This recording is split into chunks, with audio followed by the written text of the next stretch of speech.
आगे बढ़ सकता है, कामयाब हो सकता है।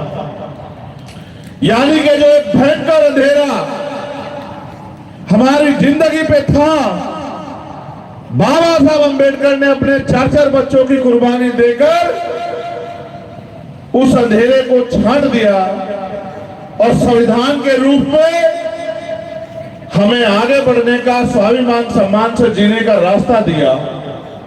सम्मानित साथियों, आज हम लोग संविधान बचाओ यात्रा के रूप में, संविधान बचाओ सत्ता परिवर्तन करो संकल्प यात्रा के रूप में आज की सभा को कर रहे हैं। इस सभा को करने के पीछे हमारा कुछ उद्देश्य है। वो उद्देश्य ये है कि आज देश की जो सरकार है और उनके जो प्रधानमंत्री के आर्थिक सलाहकार हैं, समिति के अध्यक्ष, वो ये कह रहे हैं कि भारत के संविधान को बदलने का समय आ गया है। हम सभाएं तो पूरे देश में लगातार कर ही रहे हैं, लेकिन आज हमारे ऊपर कठिन दौरा पड़ा है और हमें इस कठिन दौर में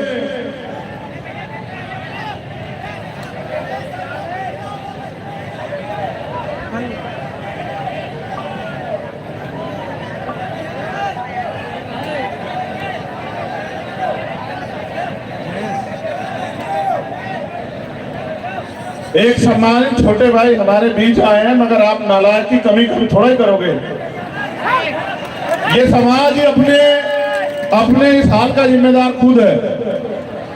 इसको तमाशा देखने की बड़ी आदत है। अगर इसे तमाशा देखने की आदत ना होती तो जो अन्याय अत्याचार इनके खिलाफ हो रहा है, ये उसके खिलाफ डटकर मुकाबला करते। लेकिन समाज को तमाशा देखने की बड़ी आदत है और तमाशे के चक्कर में आपकी जिंदगी तमाशा ही बन गई है। अगर तमाशा ज्यादा दिन तक देखोगे तो शायद समाज से आंख नहीं मिला पाओगे। मैं तुमसे बुनियादी बात करूंगा अभी।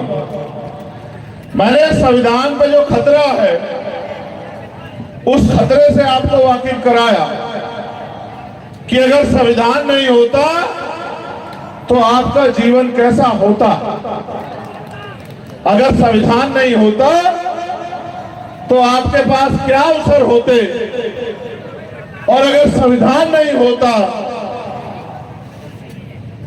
तो शायद आज आप इतने स्वाभिमान सम्मान से देश के साधनों में हिस्सेदारी नहीं कर रहे होते।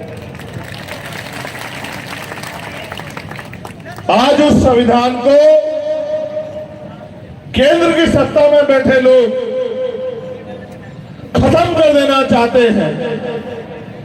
और क्यों ना करें, जिनको वो लंबे समय से व्यवस्था बना के, गुलाम बना के जिनको उन्होंने रखा, आज इस संविधान की वजह से वो प्रधान से लेके विधायक, मंत्री, MP, doctor, engineer, IAS, IPS बनने लगे हैं। उनको ये लगता है कि जब वो कल शोषण करते थे तो उनके ऊपर कोई कार्रवाई नहीं होती थी। आज अगर वो कोई बे भी कह देते हैं, मुर्जिंदों को तो छोड़ो, अगर किसी परिनिर्वाण प्राप्त किए गए महापुरुष के बारे में भी कुछ कह देते हैं, उनकी मूर्ति में को भी कुछ कह देते हैं, तो मुकदमा होता और जेल जाना पड़ता है। तो ऐसे संविधान को क्यों रखे? वो तो अपनी जगह सही है, लेकिन मुझे आपसे पूछना है कि क्या आप अपनी जगह, अपनी जिम्मेदारी को अदा कर रहे हो? ये बात आपको मैंने इसलिए बनाई कि केंद्र की सरकार संविधान को खत्म कर देना चाहती है, लेकिन मैं बात आपको बता देना चाहता हूं, आप ये भी जानकारी हासिल कर लो कि तमाम राजनीतिक दल यही थे